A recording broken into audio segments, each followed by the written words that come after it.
Collector దగ్గరికి వెళ్ళి మీరు అప్పీల్ చేయండి అని చెప్తున్నారు. ప్రభుత్వమే ఇది ఒక ఆస్తి అని చెప్పిన తర్వాత నేను మళ్ళీ అదే ప్రభుత్వం దగ్గరికి వెళ్ళి సార్ ఇది నా ఆస్తి అని చెప్పేటట్టయితే కనుక ఆ కలెక్టర్ ఒప్పుకుంటాడా, లేదా ఆ కలెక్టర్ తో పాటు ఉన్నటువంటి ముస్లిమేతరులు ఒప్పుకుంటారా అనేది మీ దగ్గర ఆధారాలు ప్రధానమైన ఉంటాయి ప్రశ్న. కదా, మీ దగ్గర ఆధారాలు ఉన్నాయి కదా, సబ్మిట్ చేయండి. ఆధారాలున్నా మీరు భారత రాజ్యాంగానికి లోబడి ఉన్న భారత పౌరులు, భారత రాజ్యాంగానికి పార్లమెంటు చేసిన చట్టానికి లోబడి మీరు నడుచుకోవాలి, మీరైనా నేనైనా ఎవరైనా. పార్లమెంట్ చేసిన చట్టాలకు లోబడే నడుచుకోవాలి. కానీ ఆ చట్టాలు అనేవి భారతీయులకు, భారతీయ ప్రజలకు, వాళ్ళ ఆకాంక్షలకు అనుగుణంగా ఉండాలి తప్పనిచ్చి మాకు పార్లమెంట్ లో మాకు మెజారిటీ ఉందని మా ఇష్టం వచ్చినట్టు మేము చేస్తాం అంటే కనుక అది చెల్లదు. ప్రజాస్వామ్యం అంటే ఏంటి? ప్రజాస్వామ్యం అంటే ఏంటి? ఇది డిక్టేటర్షిప్ కాదు కదా. మా ఇష్టం వచ్చినట్టుగా మేము చట్టాలు చేస్తాం, మాకు మెజారిటీ ఉంది, మాకు హుజూర్ అనే తెలుగుదేశం వాళ్ళు ఉన్నారు, లేదా జనసేన వాళ్ళు ఉన్నారు, ఇంకొకళ్ళు ఉన్నారు, మా గులాములు ఉన్నారు, మాకు చెంచాగాళ్ళు ఉన్నారు, మా ఇష్టం వచ్చినట్టు చేస్తామంటే దాన్ని మేము ఖచ్చితంగా వ్యతిరేకిస్తాం. వ్యతిరేకించే ప్రజాస్వామ్యబద్ధమైన రాజ్యాంగబద్ధమైన హక్కు మాకుంది. ఆ హక్కు ప్రకారంగా మేము వ్యతిరేకిస్తాం. మాకు ఆ చట్టమే ఇచ్చింది, మాకు ఆ రాజ్యాంగమే ఇచ్చింది, మాకు ఉంది హక్కు, మేము వ్యతిరేకిస్తాం.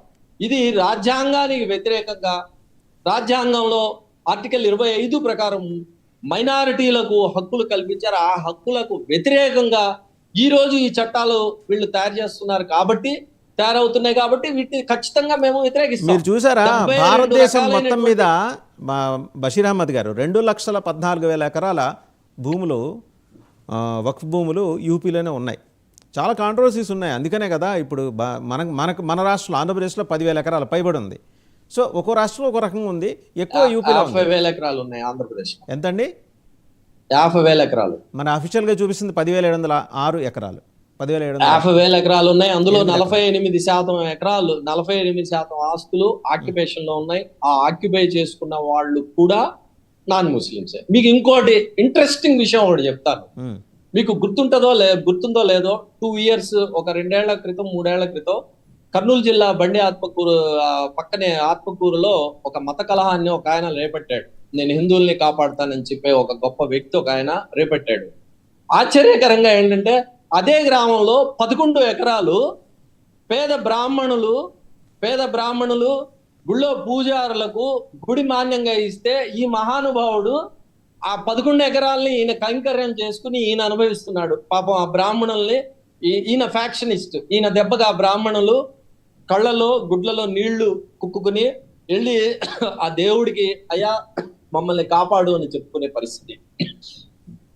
కేవలం ఈ ఆస్తులు ఎక్కడున్నా సరే